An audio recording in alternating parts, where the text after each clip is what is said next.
우리가 그동안 이 6월절 양대신 예수님에 대해서 저희가 공부해 왔는데, 오늘은 이제 예수님께서 그 사업을 마무리 지으시는 이제 그런 장면이 성경에 나와 있어요. 그렇죠? 예수님께서 참 가슴 아프게도 이 폭도들에게 잡혀가시는 그런 장면이 성경에 나와 있는데, 읽고 싶지 않은 그런 성경이죠. 예, 어떻게 주님께서 그런 일을 당하실 수 있나, 참 마음 아픈 그런 일이지만, 사실은 우리들이 이 장면을 볼 수 있어야 돼요. 우리 마음이 슬프지만 보고 그 안에서 말씀하시는 예수님의 그 교훈을 우리가 받아들여야 되거든요. 그래서 우리가 오늘은 그 잡혀가시는 예수님에 대해서, 또 그 잡혀가시는 그 당시에 있었던 사람들에 대해서 좀 살펴보기로 하겠어요. 성경에는 그때 제자들을 이렇게 표현해요. 제자들이 다 예수를 버리고 도망하니라, 이렇게 나와 있어요. 그냥 도망한 것이 아니고 다 예수를 버리고 이렇게 표현되어 있거든요. 여러분, 이런 짧은 표현이 성경에 나와 있을 때 우리들은 그 예민한 우리의 지각력으로 그런 것들을 좀 이렇게 추론해낼 수 있어야 돼요. 이게 무엇 우리에게 제자들의 마음을 보여줍니까? 아니, 왜 예수님을 버리고, 몇 시간 전만 해도 베드로는 특히 뭐라고 장담했어요. 다 버릴지언정 저는 아닙니다, 이런 말을 하지 않았습니까? 근데 그때 왜 몇 시간 후에 그들이 이런 행동을 했는가? 제자들은 예수님을 사랑했어요. 그리고 예수님을 하나님의 아들로 믿었어요. 그리고 그분의 능력을 그들이 체험도 했고, 그렇죠? 그들이 예수께서 전도하러 보내실 때 귀신을 내어 쫓는, 병자를 고치는 능력도 주었지 않습니까? 그랬지만 그들은 체험도 하고 목격도 하고 다 했어요. 또 가르침을 듣고 다 알았어요. 근데 그들이 예수님께서 그런 굴욕적인 장면을 허락하시는 데 대해서 좀 마음이 좋지 않았어요. 제자들은 좀 화가 났어요. 왜 굳이, 능력이 있으신데 왜 굳이 우리를 이렇게 몰아가실까? 그래서 여러분, 이런 장면이 있지 않습니까? 베드로는 어떻게 했습니까? 칼을 빼어서 잡으러 온 어떤 사람의 그 귀를 내어치지 않았습니까? 베드로는 싸울 태세를 갖추고 있었어요. 근데 예수님은 정반대로 스스로 잡혀가셨어요. 그 모습을 보고 제자들이 실망했어요. 그래서 어떻게 했습니까? 다 예수를 버리고 도망하니라, 이렇게 적혀져 있어요, 여러분. 근데 우리가 이런 것을 공부하기 전에 기억해야 될 말씀이 있어요. 저번 주에 공부했지만 이 요한복음 16장 33절에 예수님께서 미리 이렇게 말씀하셨어요. 이것을 너희에게 이름은, 다 이렇게 알려주는 것은 너희로 내 안에서 평안을 누리게 하려 함이라. 주님은 결코 우리의 마음을 나쁘게 해서 우리를 불안하게 만들어서 우리로 하여금 공포에 떨도록 하신 것이 아니고, 도리어 다 알려주신 그 이유는, 목적은 우리로 하여금 그 마음에 평안을 누리게 하려 함이라. 세상에서는 너희가 환난을 당하나 담대하라, 내가 세상을 이기었노라 하시니라. 자, 우리가 그래서 이 잡혀가시는 주님에 대한 교훈을 잘 들으면 우리 마음에 뭐가 생긴다는 거예요? 담대함, 어려움을 극복할 수 있는 용기, 이런 것도 생긴다는 것이죠. 그래서 주님처럼 세상을 이길 수 있는 사람이 된다는 것이니까 여러분 잘 들어보세요. 자, 예수님이 잡혀가셨어요. 근데 그때 예수님을 따라간 사람들이 있었죠. 그 재판정에 누구 있었습니까? 재판정에는 재판관들이 있었고, 또 백성들이 있었고, 또 그것을 살피려 온 예수님의 제자들이 있었어요. 제자가 누구 있었습니까? 예, 요한, 베드로, 또 한 사람이 있었어요. 가룟 유다가 그 자리에 있었어요. 그렇죠? 이렇게 여러 종류의 사람들이 그 자리에 함께 있었어요. 그렇죠? 나중에는 어디까지 갑니까? 이방인, 빌라도 재판정까지 가고 헤로데까지 가지 않습니까? 이렇게 다양한 사람들이 그 장면을 지켜보고 있었어요. 그래서 우리는 오늘 이 시간에 그 사람들이 어떻게 반응했는가, 어떻게 주님의 교훈을 누구는 받아들이고 누구는 그것을 버렸는가, 여기에서 여러분과 내 자신의 모습을 우리가 발견해야 돼요. 자, 그렇죠? 자, 예수님은 여러 차례의 그 신문을 받으셨어요. 여기저기 끌려다니셨어요.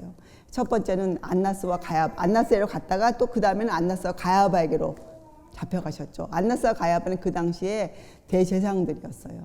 한 집안의 또 식구들이었고. 자, 그래서 예수님이 신문을 당하실 때 예수님이 전혀 말씀을 하시지 않으셨어요. 이사야서 53장에 뭐라고 나와 있습니까? 그는 끌려가는 어린 양, 도수장으로 끌려가는 어린 양처럼 말이 없으셨어요. 털 깎는 자 앞에 잠잠한 양처럼 아무 말도 안 하셨어요. 예수님께서. 그런데 언제 예수께서 말씀을 하셨는가?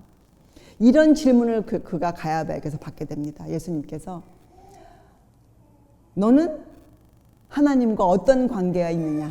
이런 질문을 그가 받게 돼요. 그죠? 그래서 예수님은 우리에게 어떤 교훈을 주는가? 어떤 질문을 앞으로 우리도 받게 되는가? 아버지께 대한 당신과 당신 자신과의 관계에 대해서 질문을 받게 돼. 이렇게 질문하잖아요. 가야바가 내가 너로 살아계신 하나님께 맹세하게 하노니 내가 하나님의 아들 그리스도인지 우리에게 말하라. 이런 질문을 가야바로부터 받아요. 근데 그동안 잠잠히 계셨던 예수님께서 이 질문에 대하여서는 답을 하세요. 그렇죠? 그것도 아주 당당하게 답을 하세요. 그래서 여러분 우리도 앞으로 우리가 정말 그리스도로 계속 살다가 우리가 언젠가는 세상 앞에 이런 질문을 받을 것이에요. 관계에 대해서. 우리가 관계에 대해서 공부하지 않았습니까, 여러분? 우리가 주님과 아무 관계가 없다면 이런 자리까지 갈 것도 아니에요. 그렇죠? 여러분 하나님께 예배를 함께 드린다는 것은 우리가 누구와 함께 예배를 드립니까? 이 자리에 와 계신 성령과 더불어 하나님 앞에 예배를 드리고 있지 않습니까? 예배를 드릴 수 있다는 것은 뭐예요? 우리가 주님과 관계를 맺고 살아온 사람만이 하나님 아버지 그 거룩하신 날에 예배를 드릴 수가 있는 거예요. 예배는 그저 몸만 왔다 갔다 하는 것이 아니에요. 예배는 우리가 온 마음과 영과 힘을 다하여 우리 정신을 다하여 아버지 앞에 우리를 드리는 것이거든요. 이것은 관계를 맺고 있는 사람들만이 할 수 있는 일이에요. 예배, 제사. 그렇죠? 자, 그래서 그런 질문을 받으셨어요. 아버지께 대한 너의 관계는 무엇이냐? 너가 정말 그리스도이냐? 하나님의 아들이냐? 이때 예수님께서는 말씀하셨어요. 내가 말하였느니라.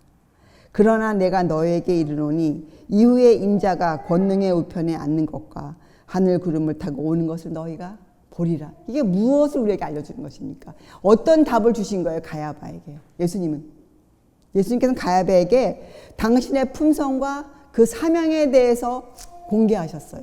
그동안도 말씀해 오셨지만 그것을 더 정확하게 인정하신 거예요. 가야바에게.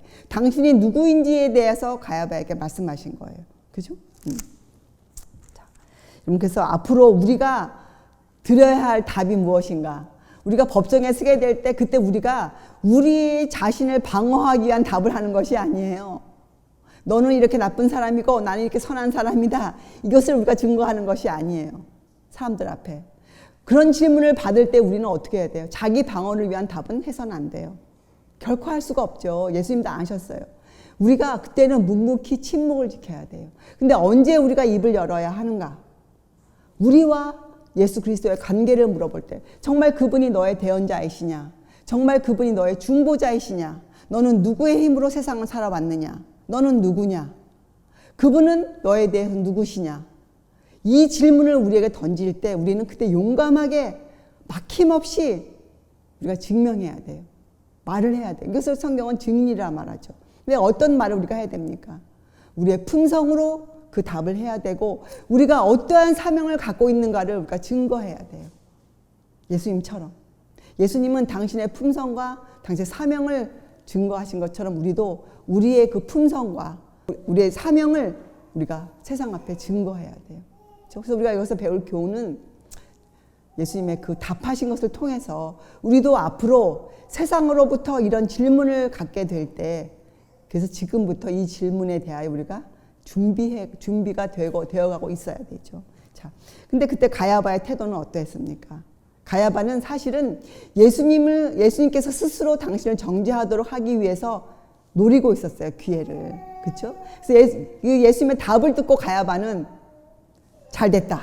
이렇게 생각했죠. 그래서 가야바는 자기의 그 마음을 백성들 앞에서 보여주기 위해서 어떻게 했습니까?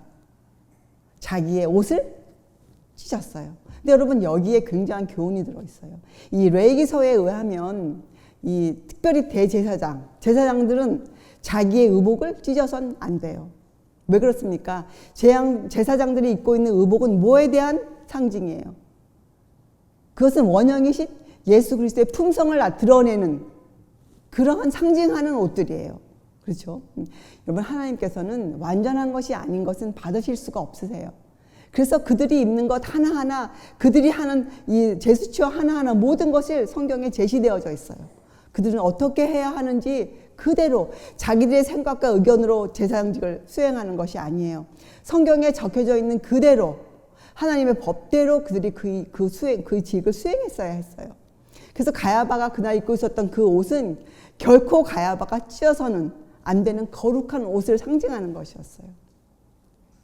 근데 가야바는 그 옷을 찢었어요. 그가 그 옷을 왜 찢었습니까? 예수님이 참남대 자라는 것을 자기가, 백성을 대표하는 자기가 그것을 인정한다는 것으로서, 너무나 무서운 일을 보았다는 것으로서 자기의 그 감정을 그렇게 표현한 것이 가야바. 근데 하나님의 법은 이 의복을 찢을 수 없노라가 법이에요, 레위기서에. 그런데 이 유대인들은 그 하나님의 법을 빠져나가기 위해서 자기들의 법을 만들었는데, 만약에 제사장들이 참남된 일을 볼 때에는 그것을 피하기 위해서 자기의 옷을 찢어 좋다는 사람의 법을 만들어 놓고 있었어요. 자기의 죄들을 숨기기 위해서. 그래서 가야바는 사실 하나님의 법을 폐하기 위해서 인간의 법을 지킨 사람이에요. 그래서 여러분, 이 전통과 권위가 우리의 신앙생활에 방해가 되는 원인이 바로 이것이에요. 그대로 성경에 적혀져 있는 그대로의 것이 아닌 것은 우리가 결코 따라가서는 안 돼요. 아무리 전통이 그러하고 아무리 세상 종교계의 권위가 그러하더라도 그것이 하나님의 법과 위배될 때에는 우리는 결코 따라가서는 안 돼요. 근데 가야바는 자기의 죄를 숨기기 위해서, 자기의 목적을 이루기 위해서 하나님의 법을 어겼어요. 그 사실은 그때 백성을 대표하는 가야바가 그 의복을 찢음으로써 이 이스라엘 백성은 하나님 앞에서 자기들의 위치를 거절한 것이에요. 이스라엘 백성의 위치가 무엇이었습니까? 하나님 앞에서. 하나님의 백성을 대표하는 아주 거룩한 백성들이었어요. 그 거룩한 백성인 것을 자기들이 거절한 것이에요. 의복을 찢었기 때문에. 자, 성경에는 이런 일을 당했을 때, 참 이렇게 우리가 죄 때문에 우리의 죄가 드러났을 때 우리에게 어떻게 하라고 나와 있습니까? 이 불완전한 우리 인간들은, 유한한 우리 인간들은 완전을 표현할 수가 없잖아요. 가져갈 수가 없잖아요. 그때 우리 마음에 오는 그 슬픔 때문에 우리가 어떻게 해야 되는가? 의복을 찢는 대신에 우리의 마음을 찢으라고 성경은 알려주고 있어요. 죄를 뉘우치고 죄를 버리고 겸손한 정신으로 우리의 마음을 찢어라. 이렇게 우리를 알려주고 있어요. 근데 이스라엘 백성들은 마음을 찢는 대신에 의복을 찢은 가야바를 존중했어요. 그때 이 이스라엘은 더 이상 이스라엘 되기를 거절한 것이에요. 그래서 사실은 빌라도 법정에서 이 이스라엘 백성들이 가이사 외에는 우리에게 왕이 없노라, 이런 어마어마한 말을 했을 때, 그때에 여러분, 그들은 더 이상 자기들이 하나님 나라의 백성이 아닌 것을 공포한 거예요. 더 이상 자기들은 신정 정치가, 신정 나라가, 국가가 아닌 것을 그렇게 공포해버리고 말았어요. 그래서 예수님께서 다 이루었다고 말씀하실 때 이 지성소를 가리고 있던 성전 휘장이 소리를 내어 두 조각으로 갈라졌어요. 그때 이스라엘 백성은 하나님에게서 하나님을 거절하고 떠나간 것이, 하나님이 그들을 버린 것이 아니고 그들이 그들의 기회를 놓치고 하나님을 떠나갔어요. 자, 그래서 여러분, 이 의복, 근데 여러분 더 놀라운 건 성경에 우리를 뭐라고 부릅니까? 이 시대 우리들을. 베드로전서 2장 9절에 너희는 거룩한 택하신 거룩한 백성이요 왕같은 제사장들이요. 여러분, 우리를 거룩한 제사장이라는 그 위치에 올려놓고 있어요. 그래서 여러분, 우리들이 입는 의복과 태도는 참으로 공손해야 돼요. 정말 우리가 하나님을 믿는 백성임을 드러낼 수 있는 그런 의복과 태도가 현실적으로도 필요해요. 또 우리의 말과 행동은 우리의 마음을 찢은 사람처럼 그렇게 나와야 돼요. 그것이 우리가 합당한 사람인 것이 하나님께. 그렇죠? 왜냐하면 우리가 그렇게 해야 되는 이유는, 우리가 그리스도인이라 말하면 우리가 드러내는 모든 것은 하늘을 드러내는 것이에요. 왜요? 그리스도인이라는 것은 무슨 뜻입니까? 그리스도와 같은 사람들이란 거 아닙니까? 그리스도와 같은 정신을 가지고 사는 사람들이란 뜻 아닙니까? 그래서 여러분, 우리가 드러내는 모든 것은 하늘을 드러내는 것이에요. 그래서 우리가 만약에 의복과 태도와 말과 행동으로 주님을 드러내지 않고 있다는 것은 우리가 그것을 훼손하고 있다는 것이에요. 참으로 두렵고 무서운 일이죠. 우리가 이것을 좀 자각할 수 있어야 돼요, 여러분. 여러분, 이 사단이 던지는 유혹, 이 얼마나 무서운 것인가. 여러분, 우리가 이 예수님이 법정에서 하시는 그 예수님을 보면 우리가 알 수 있어요. 예수님이 겟세마네와 이 십자가에서 당하시는 그 고민, 투쟁을 여러분 한번 생각해 보세요. 여러분 한번 정말 실제로 여러분의 마음이 겟세마네에서 고민하시는 예수님, 또 십자가에서 고통을 당하시는 예수님, 그것은 육체적인 고통이 아니시잖아요. 예수님의 고통. 무엇 때문에 그렇게 고민하셨을까? 그 십자가에서. 예수님은 당신이 한 약속이 있으세요. 어떻게 약속하셨어요? 예수님께서는 우리의 구속자가 되시기로, 우리를 대신하여 죄의 짐을 지시기로 그렇게 예수님께서 약속하셨어요, 아버지께. 그리고 그렇게 하시길 결정하셨어요. 근데 그 입장을 유지해 가시기가 너무나 힘드신 거예요. 왜요? 사단이 예수님을 뭐라고 유혹합니까? 내가 만일 하나님의 아들이거든. 무엇을 유혹해요? 예수님께서 그 신성을 사용하도록 그 강한 유혹을 던지고 있어요. 여러분, 그래서 이 유혹이 얼마나 강한 것인가를 여러분이 느끼시려면 예수님의 고통을 기억해내시면 돼요. 그리고 앞으로 여러분과 제가 생애 내내 동안 우리에게 던져지는 그 유혹의 강함을 우리가 알 수 있어야 돼요. 그래 우리가 누구를 의지할 수 있습니까? 나를 의지하지 않고 누구를 의지해요? 나의 중보자 되시는 그분만을 의지할 수가 있게 되는 거예요. 그 유혹의 힘이 얼마나 강한지 모르면 누구를 의지하게 될까요? 자기를 의지하게 되어 있어요. 자기 자신. 그러면 우리가 어떻게 됩니까? 실패하게 되어 있어요. 그렇죠. 그래서 우리는 이 겟세마네와 십자가의 그 장면들이 성경에 적혀져 있는 이유는 단 하나예요. 우리로 하여금 그 죄의 유혹이 얼마나 강한 것이었는가. 예수님의 그 투쟁이 얼마나 강한 것이었는가. 그리고 우리를 향한 주님의 사랑이 얼마나 깊었는가. 우리를 위해 베푸신 하나님의 구속의 계획이 얼마나 크셨는가. 이것을 볼 수 있도록 장면이 적혀져 있는 것이죠. 자, 가야바와 백성들은 그렇게 예수님을 조롱하고 자기들에게 주어진 마지막 기회를 놓치고 말았어요. 자, 근데 그때 예수님의 마음을 정말 아프게 한 사람이 더 있었어요. 그때 그 재판정에서 누가 있었는가? 바로 예수님의 제자라고 공언했던 베드로예요. 베드로. 요한은 잡혀가신 예수님을 따라갔죠. 근데 요한은 잡혀가서 자기가 주님의 제자인 것을 부인하지 않았어요. 그래서 이 사람들도 요한을 예수님의 제자로 인정해주고 요한을 가만두었어요. 그리고 도리어 저 요한이 예수께서 당하시는 그 수치스러운 장면을 보게 된다면 아마 요한이 그때 마음을 바꿀 것이다. 이러한 짐작으로 요한은 가만 내어두었어요. 그래서 요한은 최대한 가까운 거리에 가서 주님을 지켜보았을 것이에요. 주님을 기억하기 위해서. 자, 베드로는 같이 들어갔는데 베드로는 어떻게 했습니까? 베드로는 자기가 주님의 제자인 것을 인정받기를 원치 않았어요. 그래서 베드로는 어떻게 했습니까? 무관심한 척했어요. 자기는 전혀 지금 이 사건과 관계가 없는 것처럼 아주 무관심한 태도로 어울리지 말아야 될 사람들과 함께 어울려서 불을 쬐고 있었어요. 여러분, 우리가 이런 무관심을 갖고 있을 때에는 쉽게 사단의 밥이 돼요. 사단의 올무에 걸려들기가 아주 쉬워요. 무관심은 굉장히 무서운 것이에요. 무관심. 베드로는 무관심을 가장했어요. 그리고 그들과 어울렸어요. 그래서 결국 어느 자리까지 나아갔습니까? 예수님을 부인하고 더 나아가 그 예수님을 저주하는 자리에까지 베드로가 나아갔어요.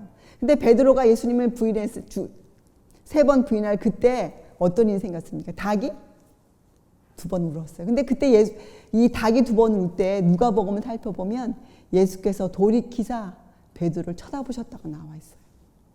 그때 베드로가 주님의 눈을 마주쳤어요. 왜요? 주님께서 돌이키사 그 부인하는 베드로를 쳐다보았어요. 근데 그때 베드로 마음에 그 주님을 바라보았을 때 그 주님의 눈에서 베드로를 책망하는 그 눈빛이 아니고 베드로에게 깊은 동정과 사랑을 보이시는 그 주님을 보게 되었어요. 그때 베드로가 주의 말씀을 기억하게 되었어요. 그때 베드로 마음이 심한 가책을 느꼈죠. 양심이 깨어나기 시작했어요. 베드로가 그때 자기가 얼마나 거짓된 사람인지, 자기가 얼마나 형편없는 인간인지, 자기의 죄가 완전히 드러나 버렸어요. 베드로에게. 그때 베드로가 고개를 들 수 없었어요. 주님을 바라볼 수가 없었죠. 베드로가. 그때 베드로 마음에 자기가 얼마나 배은망덕한 인간인지, 자기가 불과 몇 시간 전에 했던 그 거짓된 맹세, 자기가 얼마나 졸렬하고 자부심이 강한 인간이었는지, 주님의 은혜가 얼마나 컸는지, 자기를 위해 이런 말씀했잖아요. 베드로야, 내가 너를 위해 기도하노라. 사단이 너를 밀가부르트를 하려고 너를 달려들어도 내가 너의 믿음이 떨어지지 않기를 위해 내가 기도하노라 하는 주님의 그 말씀들이 기억이 났어요. 베드로가. 그래서 베드로가 뛰쳐나갔어요. 베드로가. 여러분, 그 사실 베드로는요, 뛰쳐나가면서 그 주님이 보여주셨던 그 재판정에서의 주님의 태도, 온유하셨던 그분의 모습, 모든 것을 그대로 당하시는 그분의 모습. 여러분, 주님께는 능력이 있으셨어요. 주님이 그 능력을 보여주신 적이 여러 번 있지 않으셨습니까? 베드로는 그걸 알고 있었어요. 그래서 베드로는 자기가 고백했던 그는 거룩하신 하나님의 아들이시라는 그 고백을 베드로는 다시 한번 인정 안 할 수가 없었어요.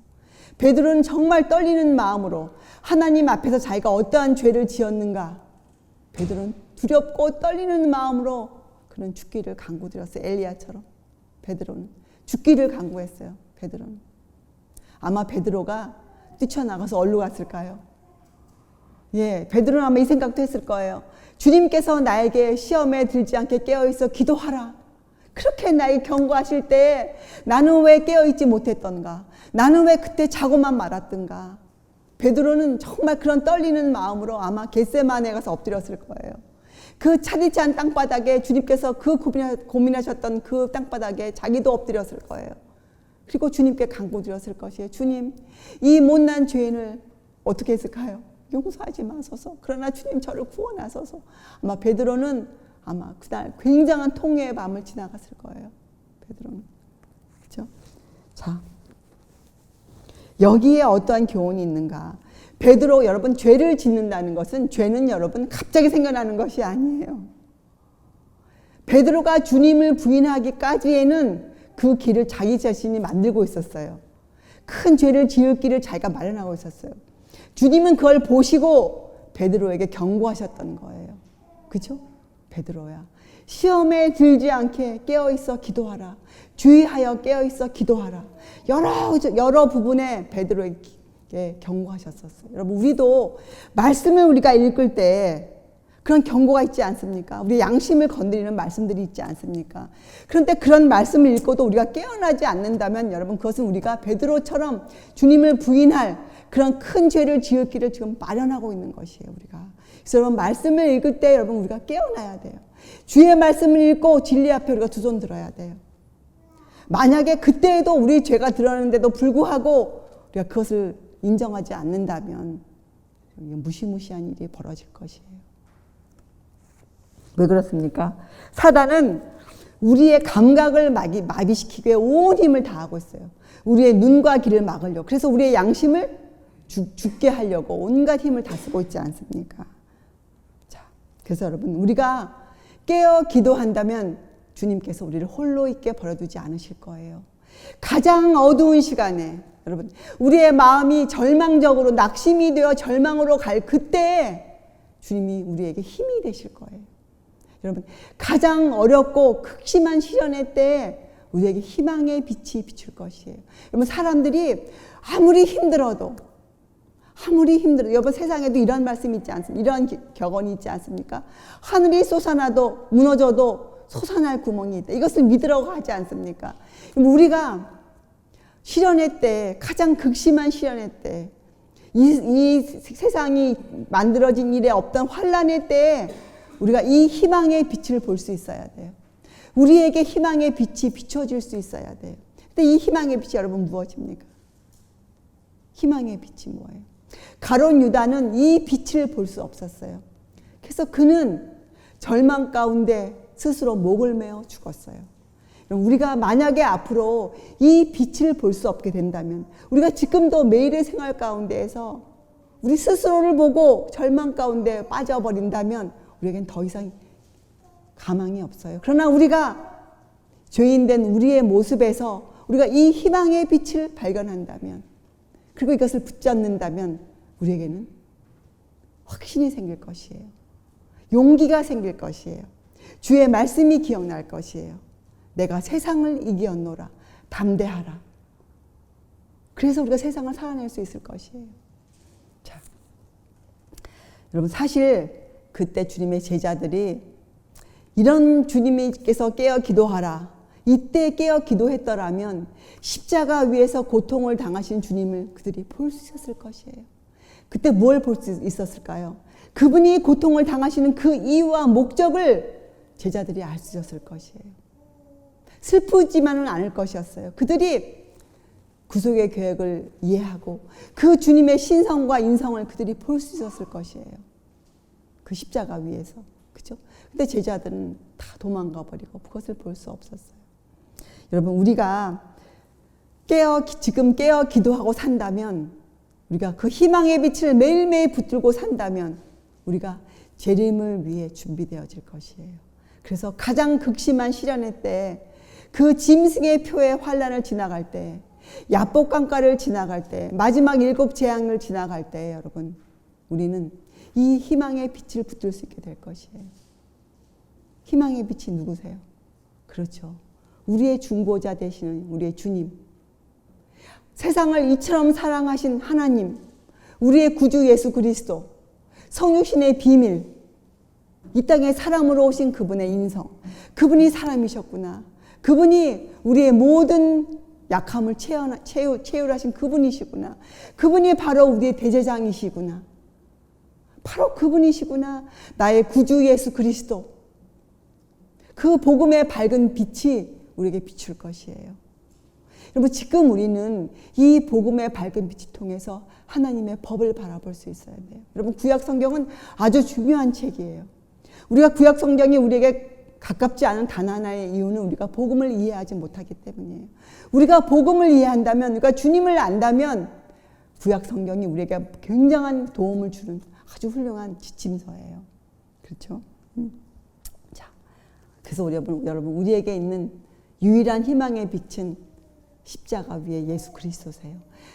사람들의 인간들의 손과 마음에서 빚어지는 모든 것들을 견뎌내신 주님. 사람의 그 온갖 마음들이 빚어내는 조롱, 모욕, 또 그들의 채찍질, 그죠? 그들이 가한 압박감, 그 모든 것을 견뎌내신 주님, 사람으로서 견뎌내신 그리스도의 순종, 그것이 우리의 유일한 힘이에요. 주님은 우리를 위해서 그 모든 것을 견뎌내셨어요. 여러분, 우리가 이것을 기억하면 여러분과 제가 못 견딜 어려움이 없어요. 주님이 우리를 위해서 이것을 견뎌내신 거예요. 그렇죠. 자, 끝으로 가룟 유다는 어떻게 했습니까? 그때 그 자리에 함께 있었던 가룟 유다. 가룟 유다는, 이 가룟 유다가 성경에 적혀져 있는 이유는 뭐예요? 단 하나예요. 유다처럼 신성한 직분을 받은 사람들이 주님을 배반할, 그것을 방지하기 위해서 경고로 주신 거예요. 신성한 직분을 받은 사람들이 누굽니까? 바로 우리들이에요. 우리들이 베드로인지 아니면 우리들이 가룟 유다인지 여러분 한번 스스로 판단해 보세요. 스스로 마음을 좀 짚어보세요. 여러분, 유다도 이 예수님의 이적을 목격한 사람이에요. 그렇죠? 그리고 주님으로부터 능력을 받은 사람이었어요. 왜요? 귀신을 쫓아내고 병리자를 고치는 그런 능력을 주님께 부여받았었으니까. 그리고 유다는 예수님의 가르침을 들을 기회가 있었어요. 예수님의 가르침을 들을 때 유다는 참 훌륭하다. 자기가 이때껏 들은 모든 사람의 그 설교보다 훨씬 훌륭하다. 그걸 인정한 사람이었어요, 유다는. 그래서 유다도 예수님과 함께 있고 싶었어요. 그래서 유다가 예수님께 나와왔잖아요. 그렇죠? 그래서 12 제자가 중에 한 사람이 된 거 아닙니까? 유다도 원했어요. 유다도 자기의 품성이 변하기를 원했어요. 유다도 예수님과 함께 연합하기를 원했어요. 여러분, 우리가 원한다고 충분한 것이 아니에요. 유다도 그랬어요. 유다도. 예수님도 이런 유다를 거절하지 않으셨어요. 12 중에 하나로 받으셨어요, 유다를.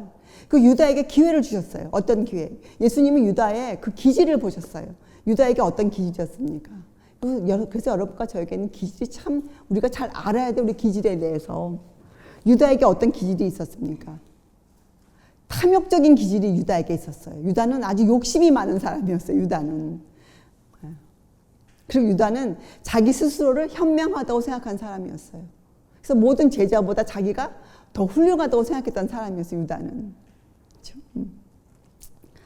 유다는 예수님께 자기 자신을 완전히 복종시키는 거기까지 가지 않았어요. 그게 문제였어요, 유다는. 세속적인 야망과 돈에 대한 사랑을 포기하지 않았어요. 그러면서 예수님을 따랐어요. 여러분, 우리도 정말 예수님을 따른다면 모든 것을 버리고 예수님을 따라야 돼요. 그것이 우리의 시작점이 되어야 돼요. 유다 그렇게 하지 않았어요. 유다는 예수님이 부여하신 그 제자의 위치는 받아들였지만 예수께서 그를 같은 주님과 같은 인격으로 유다의 인격을 형성해가는 그 일엔 자신을 복종시키지 않았어요. 지금 우리가 누구에게 복종시키고 있어요? 우리 자신을 복종시켜야 합니까? 성령께서 지금 우리에게 우리의 죄를 드러내시는 그 일에 우리가 우리 자신을 복종시키고 있어야 돼요. 그래서 우리의 인격을 성령께서 형성시켜 주셔야 돼요. 우리의 사람됨. 그렇죠? 유다는 그 일에 자기를 맡기지 않았어요. 유다는 스스로의 생각과 판단을 갖고 있어도 된다고 생각했어요. 지금 많은 사람들이 성경을 읽으면서도 어떻게 생각합니까? 성경에서는 우리의 사상을 바꾸어 놓기를 우리에게 요구하죠. 그렇죠? 그런데 문제는 이거예요. 사람들은 이 어떤 걸 요구하는가? 유대 백성들도 그랬어요. 유다도 그랬고. 어떤 것을 원하는가? 유대 백성들은요, 어떤 메시아를 원했습니까? 예수님 같은 메시아 말고 어떤 메시아를 원했어요? 예. 인간적인 카리스마를 갖고 있는 사람. 이 카리스마가 무슨 뜻이에요? 사람들을 압도하는 강력한 힘을 가진 사람. 그러니까 그 사람의 설교의 내용이 중요한 것이 아니고 그 사람이 어떠한 그 카리스마적인 것을, 외모를 갖고 있는가. 그래서 유대 백성들도 그런 메시아, 자기들을 강한 의지를 갖고 있는 어떤 사람이 나타나서 자기들을 눌러서 자기들이 갖고 있는 이 사상을 바꾸어서 그렇게 자기를 바꾸어 놓을 수 있는 어떤 사람을 원했어요. 이 유대 백성들이 그런 메시아를 원했어요. 지금도 종교가 그런 지도자들을 원해요. 어떤 사람이 한 그 말씀이, 설교가, 내용이 중요한 것이 아니라 그 내용이 성경과 맞는가, 정말 성경적인가, 이것을 상고해 보기 전에 사람들은 사람의 힘에 눌리기를 원해요. 스스로가 그 사람이 갖고 있는 그 외모, 그 사람이 갖고 있는 강력한 그 힘, 이런 것에 매도되기를, 스스로 팔리기를 원해요. 사람들은. 그래서 쉽게 따라가기를 원하지 않습니까? 그 당시 유대 백성들도 그러했어요. 그리고 유다도 그러한 것을 원했어요. 그런 카리스마적인 사람을 원했어요. 유다도. 그래서 유다가 예수님을 볼 때, 참으로 잡혀가시는 주님을 볼 때 참으로 유다가 마음에 실망을 느꼈어요. 유다가. 그렇죠?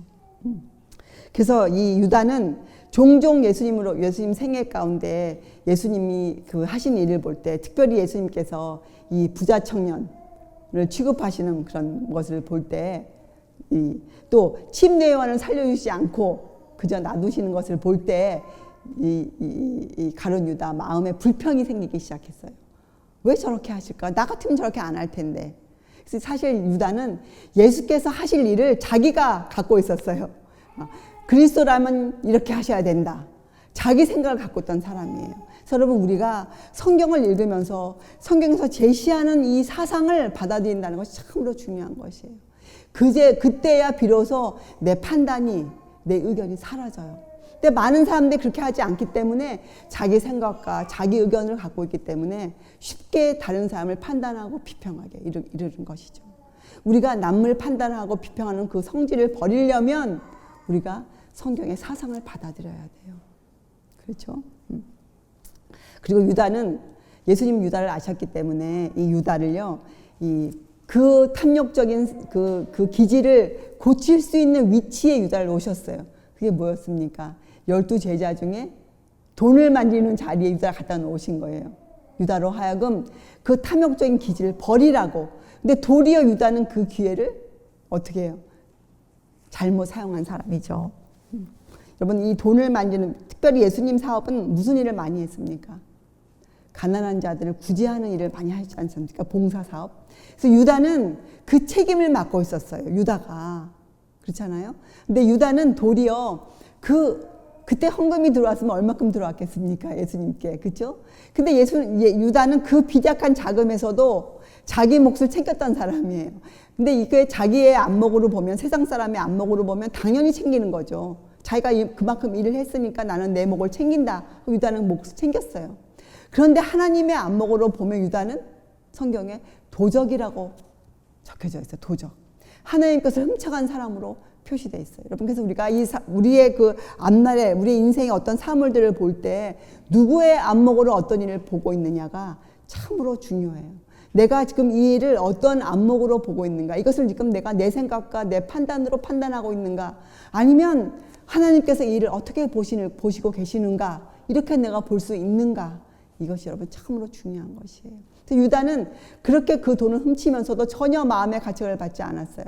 그는 당연히 자기가 수고하고 있기 때문에, 자기가 모든 다른 제자들보다 더 수고하고 있기 때문에 자기는 당연히 자기의 몫을 챙길 수 있다고 생각하고 그 몫을 챙겼어요. 그러나 성경은 그 사람을 도적이라고 부릅니다. 도적. 그렇죠? 자, 그래서 이 유다의 동기는 무엇이었습니까? 유다는 새 왕국이 세워질 때 높은 자리를 차지하리라는 기대가 그의 동기였어요.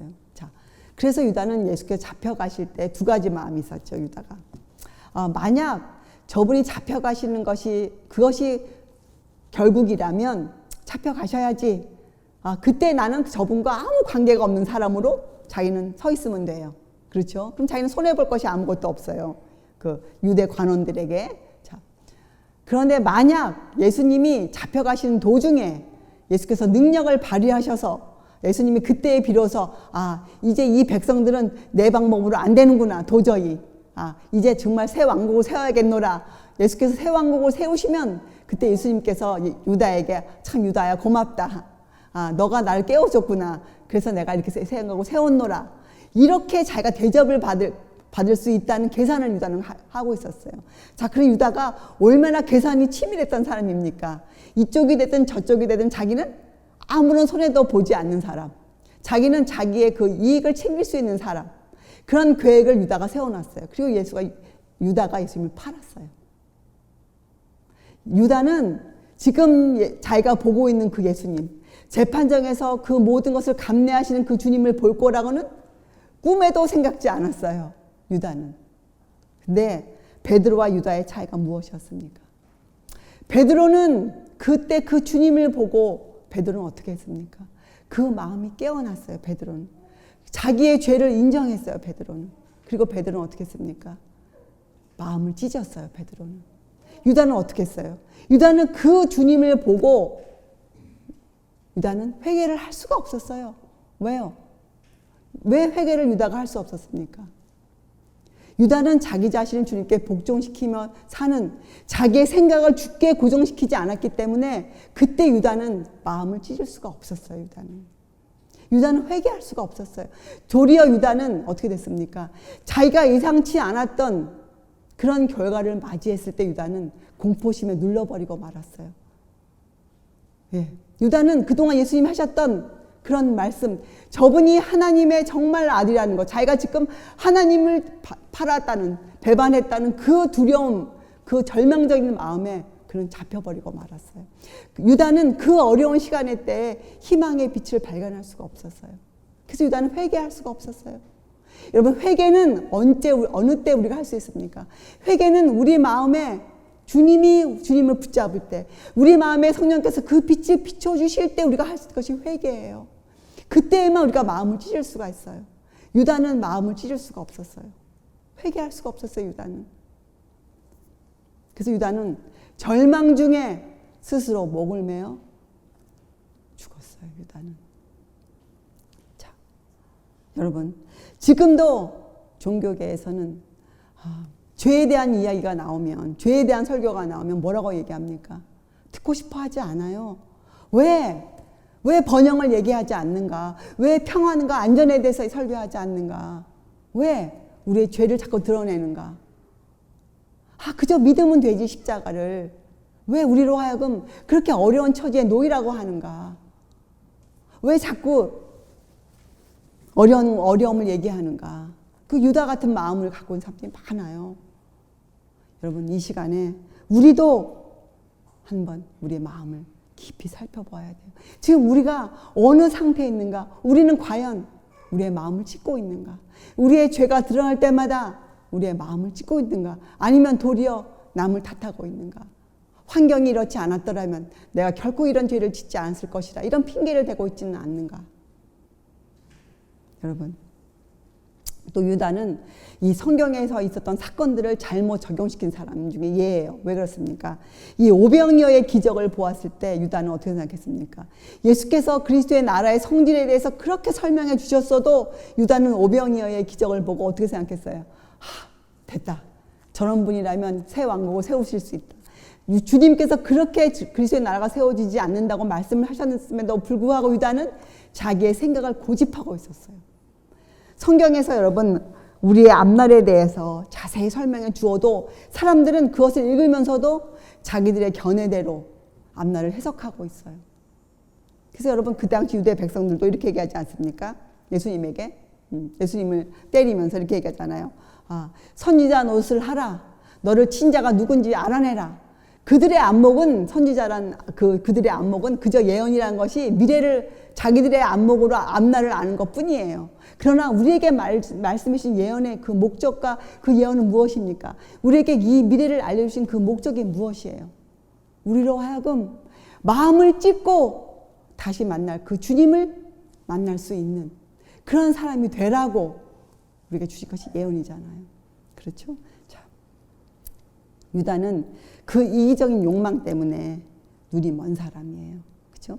예수께서 그를 책망하실 때 언제? 시몬의 집에서 마리아가 향유를 부을 때 그때 그 책망이 그 탐욕적인 정신을 원한으로 바꾸게 했어요. 나를 공개적으로 야단을 치시는구나. 공개적으로 그 마음에 원한이 사무쳤어요. 유다가. 그렇죠? 그래서 그 자존심이 상했을 때 그래서 그것을 복수하고 싶은 욕망이 생겼을 때 그때 그가 버리지 않았던 그 탐욕적인 기질이 그를 사로잡았어요. 여러분 우리가 지금 저항하지 않고 우리가 싸우지 않고 이기지 않는 우리의 부패된 요소들이 있다면 그냥 놔두고 있다면 그때 어떻게 될까요? 그것이 우리를 삼켜버릴 것이에요. 더 이상은 성령께서 우리를 도와줄 수가 없으실 거예요. 그렇죠? 그래서 여러분 유다가 오랫동안 품고 있던 그 탐욕이 그를 지배해버리고 말았어요. 여러분 우리는 절대로 이 죄와 뒷거래를 해서는 안 됩니다. 여러분 죄라는 것과는. 죄가 드러나면 어떻게 해야 돼요? 그 즉시 죄를 고하고 그 죄를 버리기 위해 온갖 힘을 써요. 이것이 우리에게 있어야 될 투쟁이에요. 여러분 베드로와 유다는 공통점이 한 가지예요. 뭐가 있냐면 그들은 적극적인 투쟁을 원했어요. 지금도 그런 사람들이 있죠. 자기들의 사람됨에 대해서 투쟁을 하기보다는 무언가를 하기 위해서 애를 쓰는 사람들이 있어요. 적극적으로 나가서 싸우기를 원하는 사람들이 있어요. 이 신앙생에도 적극적으로 하기를 원하는 사람들이 있어요. 보여주기 위해서 뭔가를 하고 싶은 사람들이 있어요. 꼭 그렇게 해야만 되는 것처럼 착각하고 있는 사람들이 있어요. 베드로도 적극적으로 투쟁하기를 원했어요. 베드로도 예수님이 그때 자기가 그 검을 들고 그 길을 잘랐을 때 잘했다 베드로 하고 같이 싸우기를 원했어요. 베드로가. 그러나 자기가 조롱을 받을 때 베드로가 주님을 부인하고 말하지 않습니까? 가룟 유다도 적극적으로 싸우고 싶었어요. 적극적으로 신앙생활 하고 싶었어요. 그러나 우리를 향한 주님의 교훈은 무엇입니까? 우리의 투쟁은 어디에 있어야 돼요? 우리의 투쟁의 초점은 나와의 싸움이에요. 내 자신과의 싸움. 여러분 우리는 피 흘기까지 죄와 싸워야 됩니다. 우리 안에 있는 요소들을 하나하나 발견해내야 돼요. 내 안에 어떤 기질이 숨어 있는지, 내가 어떤 사람인지 그때 드러나면 큰일 나요. 우리에겐 더 이상 시간이 없기 때문이에요. 자기 안에 있는 부패된 요소들을 찾아내어서 그것들을 하나씩 버리고 말씀으로 정결케 하고 있는 그 싸움을 지금 우리가 투철하게 하고 있어야 돼요. 그것이 투쟁의 초점이 돼야 됩니다. 자, 끝으로 슬픈 것은 여러분, 슬픈 것은 참으로 슬픈 것은 이 모든 것을 보고 있던 온 회중, 유대 백성들은 예수님의 그 겸허하신 그 태도, 그 자기를 모욕하는 사람들에게도 베푸시는 그 동정 어린 그분의 그 말씀과 태도를 보고 또 그렇게 핍박을 받으시는 그 와중에도 예수님의 얼굴에서 핏겨 나오는 그 거룩함을 보고 사람들이 인정했어요. 이분은 다르다. 이 사람은 정말 하나님의 아들이시다. 이렇게 인정은 했지만 그들 마음에 의심이 있었어요. 어떻게 그들이 의심을 했습니까? 아, 저분이 만일 하나님의 아들이라면 왜 자기를 구원하지 못하는가? 왜 지금 저렇게 고소하는 저들에게 자기 말을 하지 못하는가? 왜 자기를 증거하지 못하는가? 여러분, 이거 누구의 음성입니까? 이거 사단의 음성이에요. 만일 내가 하나님의 아들이거든, 만일 내가 하나님의 아들이거든. 여러분, 오늘 우리가 얻어야 될 교훈은 이 예수님의 절대적 신성에 대한 것, 예수님이 하나님의 아들이시라는 것, 그분이 육체 가운데 계신 하나님이시라는 것, 여기에 대해서는 추호의 의심도 갖고 있지 말아야 돼. 약간의 의심이 있잖아요. 그 의심을 사단이 꼭 통로로 사용할 것이에요. 우리에게는 추호의 의심도 없어야 돼요. 그리고 왜 그분이 입을 다물고 계셨는지, 그분이 하나님의 아들이시면서도 우리의 맏형님 되신다는 사실에 대해서 우리의 이해가 확실해야 돼요. 그것이 우리의 신앙의 시작점이 되어야 돼요. 이 예수님의 절대적 신성과 사람으로서 이 땅에 오신 그분의 인성에 대한 이해. 이 백성들은 자기들의 제사 제도를 통해서 그렇게 오랜 세월 동안 예수께서 말씀하셨지만 그들은 거기에 대해서 무지했어요. 어떻게 하나님께서 우리 사람들을 구속해 가시는지에 대한 그 계획에 대해서 무지했어요. 그리고 하나님께 대한 오해를 갖고 있었어요. 지금도 똑같죠. 그렇죠, 여러분? 그래서 여러분, 이 성육신에 관한 비밀, 예수님에 대한 이해, 여러분, 여기에 대해서 여러분과 제 마음에 확실한 빛이 비춰지고 있어야 돼요. 복음의 환한 빛이 우리의 마음에 지금 비춰지고 있어야 돼요. 만약 여기에 대해서 여러분의 마음이 확실치 않다, 조금 나는 알고 싶다, 이것이 의심으로 가기 전에, 더 나아가 불신으로 가기 전에 여러분의 마음을 찢고 주님 앞에 엎드려 성경을 다시 읽어야 돼요. 주님 앞에 엎드려야 돼요. 그리고 성경에서 말씀하시는 모든 것을 그대로 받아들여야 돼요. 예수 안에 있는 그대로의 진리를 우리가 받아들여야 돼요. 그것만이 여러분과 제가 살 길이에요.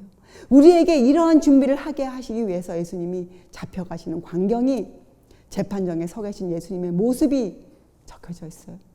이 모습을 여러분이 마음에 그려보시면서, 아, 나는 과연 어떠한 사람인가? 나는 베드로인가? 나는 가룟 유다인가? 나는 가야바인가? 아니면 나는 그 백성들인가? 도대체 지금 내 마음은 어떠한 상태인가?